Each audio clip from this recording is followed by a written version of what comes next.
Inner Sanctum Mysteries.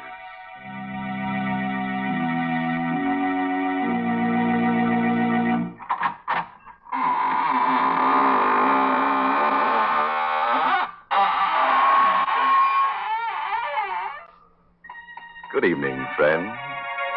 This is your host of the Inner Sanctum, welcoming you to another half hour of mystery and terror, guaranteed to take 10 years off your life.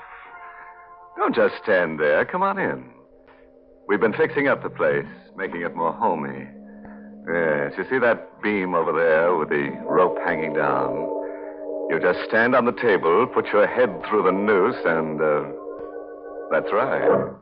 It's for the convenience of anyone who feels like hanging around after the broadcast. I wish you wouldn't say things like that. Oh, you're right, Mary. I'm a bad host. Here, I invite everybody to hang around, and there's only one rope. I guess we'll have to hang together instead of hanging separately. And now, friends, tell me, do you like holidays? Well, you won't after you hear tonight's story. It's called Deadman's Holiday. And it's an original radio play by that cryptic mystic, Robert Sloane. Yes, and our star tonight is Myron McCormick, who plays the role of Eric. Not far from the waterfront, in a gloomy shack where death hovers near, a man stirs uneasily on a blood-stained cot. As he struggles for the last breaths of life, his tortured mind forces words to his lips. They don't have to tell me. I know I can't live more than a little while longer. And I don't want to live. I want this nightmare to end, as it should have ended long before that day I was hurt on the train. I remember it so clearly. Sitting in a coach, looking out the window, and then suddenly the train shuddered to a violent stop. The jolt lifted me clear out of my seat and threw me against the glass window, which broke as I hit it. For a moment, I was stunned. But in the back of my mind, I could hear the conductor quieting the passage. It's all right. Please, it's all right, I tell you. Nothing serious has happened. We struck an empty car on the grade crossing. The engineer had a jam on the brakes. Is there anybody hurt? Anybody need a doctor around here? Are you all right? The conductor was coming down the aisle, questioning passengers, looking them over. My head was clear now. And immediately I thought of my wife, in the seat next to mine. I turned to see if she'd been injured. But there, in the seat which she had occupied, was a man I'd never seen before. He spoke to me. You all right? Oh, yes, I was shaken up a bit, but I'm all right now. You've got a nasty cut on your lip. All right. I guess it was the glass. Will you excuse me, please? What's the matter? My wife. I'm looking for my wife. She was sitting right next to me. Eleanor? Eleanor, where are you? What's wrong, sir? My wife. She's gone, conductor. She's gone. All right, no. Don't get excited. She was sitting right next to me, right where this man is sitting now. You must be mistaken. What? There wasn't any woman sitting next to you. What are you trying to tell me? My wife was sitting in that seat. All right, sir. If she's on the train, we'll find her. Now, in the meantime, you'd better come with me and have that lip of yours attended. Not until I find out what's happened. Nothing's happened, mister. You're just a little dazed, that's all. Your wife isn't on this train. That's a lie. Why would I want to lie to you? I don't know what your reason is, but you're trying to hide something from me. I'm willing to swear you boarded this train alone. How do you know that? Because I've been sitting next to you ever since you got on.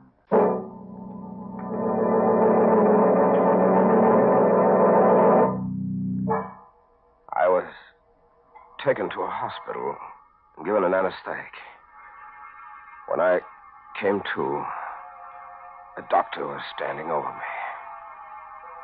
He said I was well enough to get dressed and leave, but when I mentioned the disappearance of my wife, he acted strange. You've had a severe shock, Mr. Keating, and sometimes an accident like this has a way of playing tricks on the mind.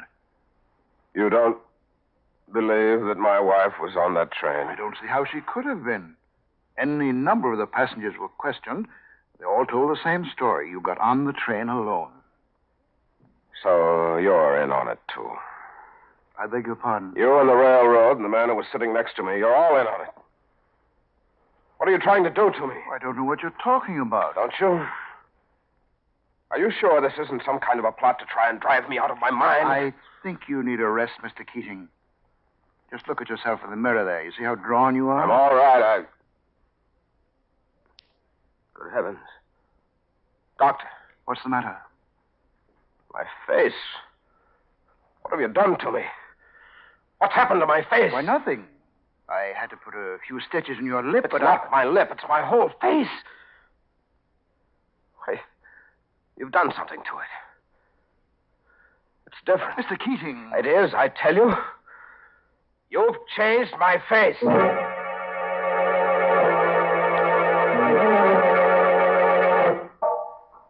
next morning, I went straight to my house on Pine Street. I had no key, so I rang the bell, hoping against hope my wife would be there to answer it. But when the door opened, I was face to face with a gaunt, middle-aged woman I'd never seen before. Yes? Who are you? I beg your pardon. Come on, answer me. Who are you? Well, I'm the housekeeper. Don't lie to me. We don't have a housekeeper. What are you doing here? I don't see why I should answer your question. You'd better answer them. I'm Mr. Keating. Who? Mr. Keating, I live here. Where's Mrs. Keating? What have you done with her? You must have the wrong address. What do you mean? Nobody by the name of Keating lives here. What? I work for Mr. and Mrs. Drury. Don't you see the nameplate on the door? Yes, I see it. When did you put it there? Last night? You got the wrong address, mister. Oh, I have I? You see that picture over there? The one on the hall table?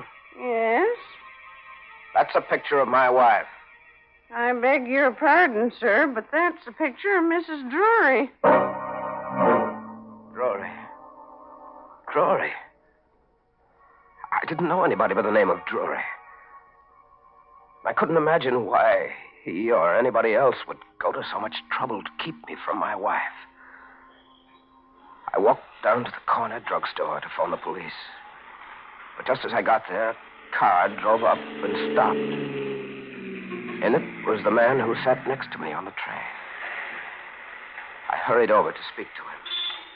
You remember me? Why, yes, of course. Did you find your wife? No. Oh, I'm sorry to hear that. Can I be of any assistance to you? I work for the railroad, you know. Yes, I had a feeling you did. What's your name? Rory? Drury? You live in the white house around the corner? The one on Pine Street? That's right. How did you know? I was just over there. I thought it belonged to a man named Keating. Well, it did originally. You knew him? Knew him? Yes. Why do you speak in the past tense? You sound as if the man were dead. Well, didn't you know? He is dead. You can't imagine what it was like to have him tell me that Eric Keating was dead. I was Eric Keating. I hurried away from him, kept walking toward the center of town. But it wasn't long before I realized that I was being followed by a man in a gray hat. I waited until he caught up with me. Then, as he started to pass, I stopped him purposely to get a good look at his face. Excuse me. Yes? Can I trouble you for a match? Certainly. Thanks. Wait Wait a minute. Why are you following me? Who says I am? It's pretty obvious. Now, you'd better tell me what your game is, or I'll call a cop. That wouldn't do much good, mister. I'm on the force. What? Plainclothesman. Connors is the name. Why? I don't understand. Why are you watching me? That's my business, watching people. Your face looked kind of familiar to me. What's your name? Eric Keating. Try again, mister. You better tell me the truth this time. I am telling you the truth. Why don't you believe me? Because I happen to know where Eric Keating is right now. I saw his grave just the other day. His grave? Yes. He's buried in the same cemetery as my sister. Been buried for 6 years. I had a feeling that Connors was lying. When he let me go a moment later, without proving my identity, I could have sworn he wasn't a detective. But I had to make sure. I had to catch him in a lie. I took a bus out to the cemetery. It was dark by the time I got there.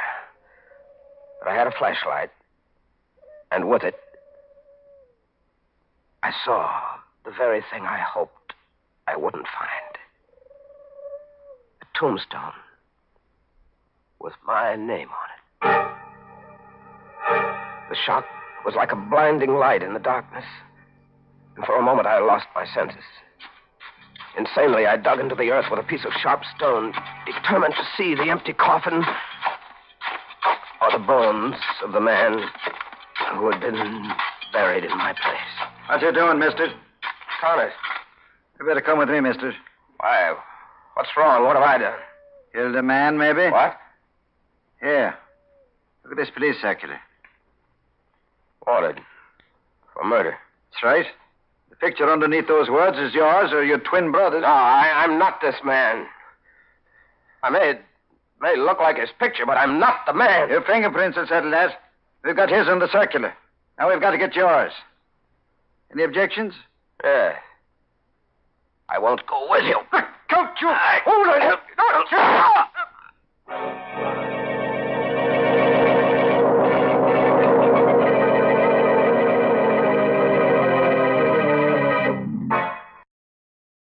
Now, there's a case of being wanted for murder, dead or alive. And this guy Keating seems to fit both conditions very well. I'd hate to see him get killed, though. It'd be like killing two birds with one stone. I'm really sorry for that poor man. He's so confused. I should say so, Mary. Imagine digging up a grave and finding yourself in it. Hmm? Well, that proves that a man can be two places at the same time. Nonsense. That's impossible. But, you know, as far as killing two birds with one stone is concerned, that's easy. Any lady can do that just by sending in for the Lipton sterling silver medallion. What? Yes. You see, this sterling silver medallion is not only lovely, but it's a very useful piece of jewelry as well. It's just the thing to brighten up a simple silk dress or a dressy suit. And it can be worn as a necklace or a choker, or simply by removing the narrow black rayon satin ribbon on which it's hung, you can add it to your charm bracelet. And the medallion makes such a smart appearance. It's made of real sterling silver, and it's decorated with the Chinese characters that stand for good luck. So you might say the medallion is a Chinese good luck charm. And best of all, ladies, the Lipton people are making it easy for you to own one of these handsome medallions. All you have to do is send 25 cents and the box top from a package of Liptons, the tea with the brisk flavor, to Lipton Tea, Box 92. That's Box 92, New York City.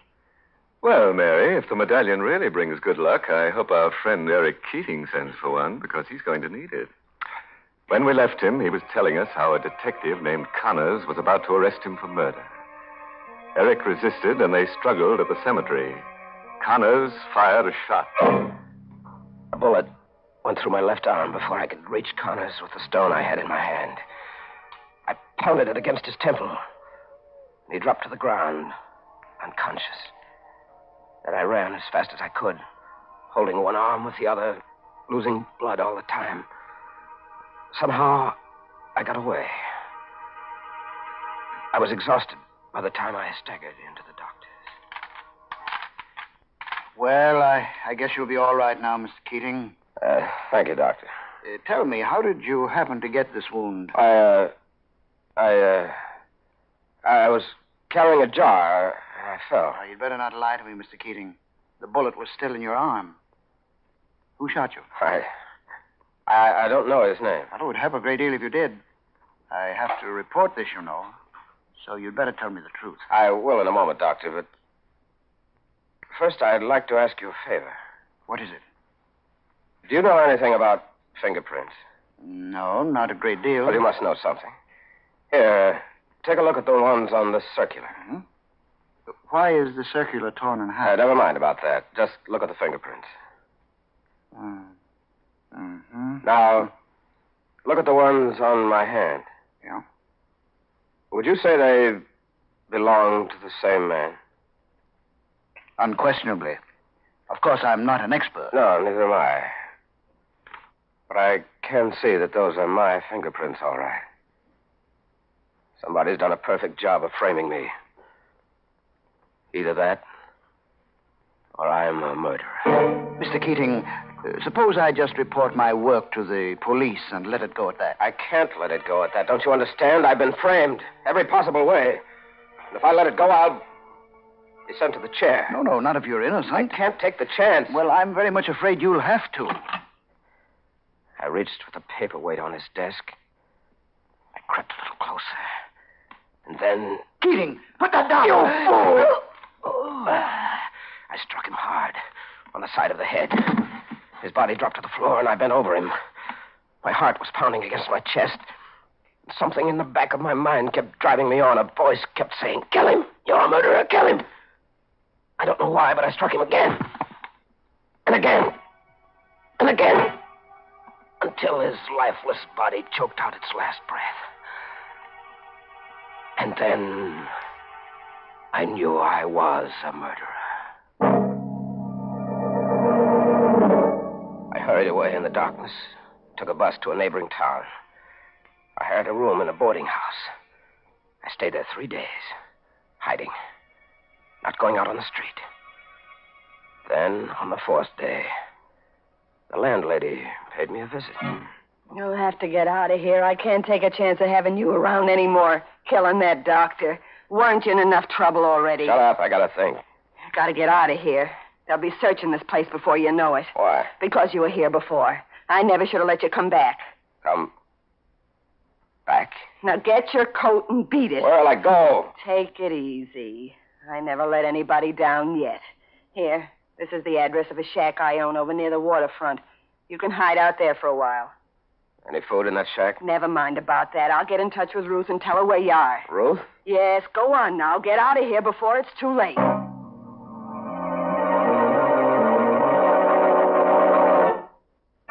I waited in the shack for 2 days before this girl, Ruth, showed up.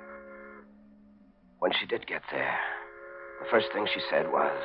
Gosh, you look terrible. Yeah, I know. I've been through a lot. Well, start working on these groceries. You must be starved. Yeah, thanks, I am. I never thought I'd see you again. Huh? Why'd you do it? I couldn't help myself. He was going to turn me over to the police. I don't mean the doctor. I mean Richie. Who? Richie? What are you looking at me like that for? I'm just trying to think. You should have done some thinking before you buried his body where you did. They found it the next day. Stop it, will you? I'm going out of my mind. What's the matter? Richie, Ruth, Drury, the landlady. When is it going to stop? Hey, take it easy. I gotta get out of here. I gotta get out of here right now. Don't be crazy. You'll get I caught. don't care. Have you got a car? Yeah, but... Come on. Let go of me. Let go. You hurt me. Come on. Where? Where do you want to go? Back to my house. I've got to find my wife. In the dark, we drove to my house on Pine Street. Ruth waited for me in the car as I sneaked into the garage and came up through the cellar entrance. The house was dark, except for a light in the study. My wife was sitting there, alone, reading a book. I tried not to frighten her. Eleanor? Eleanor? That you, George? No, dear. It's Eric. Oh, good heavens. Who are you? What are you doing here? Don't you recognize me, Eleanor? No. No, get out of this house. Get out before I scream. Darling, I've got to make you understand. I'm your husband, Eric. You're insane. Eric is dead. No. You mustn't believe what they've been telling you. It's all part of a scheme I can't understand, but they're against us, Eleanor. They're trying to keep us apart. Eric is dead. Don't say that, He darling. died 6 years ago. And you're in on it, too. You want it this way. What do you mean? You and Drury want to be together. That's why you framed me. George Drury is my husband. Is he? Yes, we've been married for 3 years. You can't get away with this, Eleanor. I won't let you have it. No! I tied her to a chair and gagged her so that she couldn't scream or call the police. Then I left the house and got back into the car with Ruth. We waited there about 10 minutes. And then I saw the man I'd been waiting for. George Drury. He was walking down the far side of the street on the sidewalk. And I knew he'd have to cross over to get to the house. So I started the car. What are you doing? Getting ready. He's got to cross the street. He's got to. What are you going to do? Run him over. No. Let go of me, you fool. I'm crossing now. No, please. Shut up. No. I caught you in cold blood. Where are you going? To pick up the body. Stay where you are. I'll be back in a second.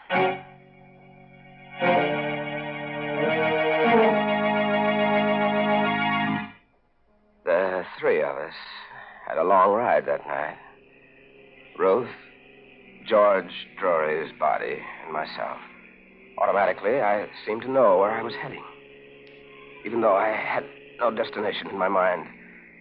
I made one turn after another, unconsciously almost, until at last I came to a dark stretch of road along a railroad track.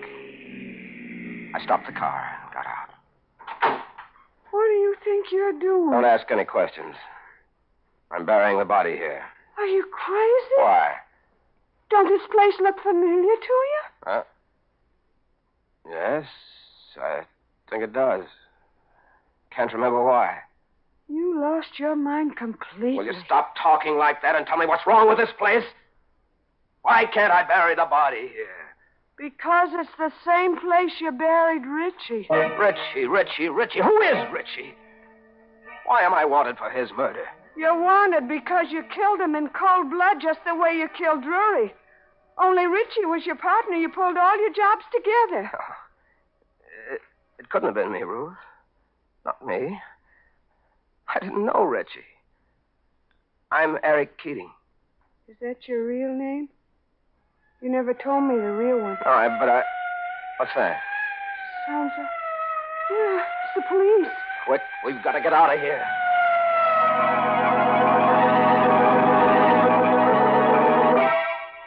We left Drury's body near the railroad track and drove back to the hideout on the waterfront, where Ruth had met me earlier in the evening.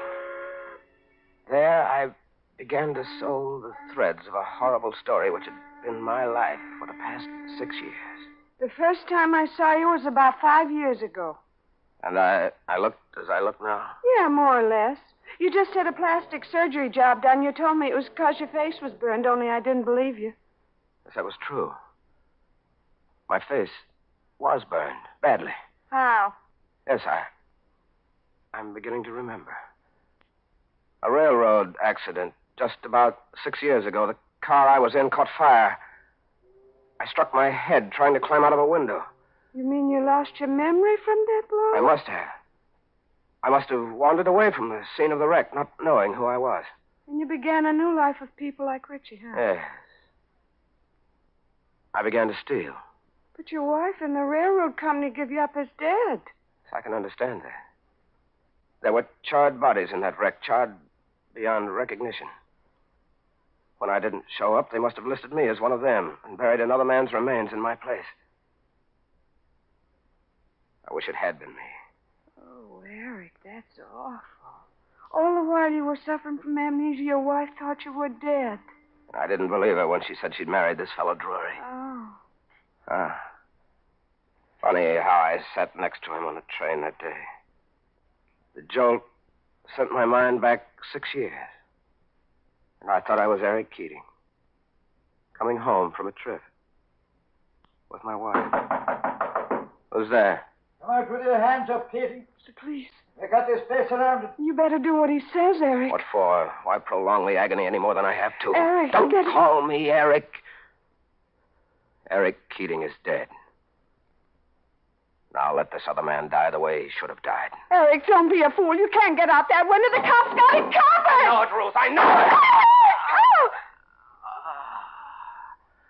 it. It's all right. I wanted it just this way.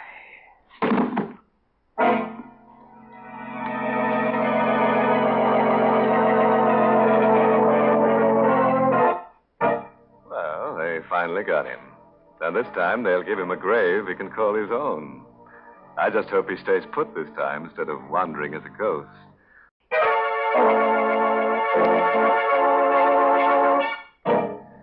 Well, it's time now to button up my shroud and start combing the catacombs. If you insist on a moral for tonight's story, try this. The evil that men do doesn't always live after them. Sometimes it catches up with them. Pleasant dreams?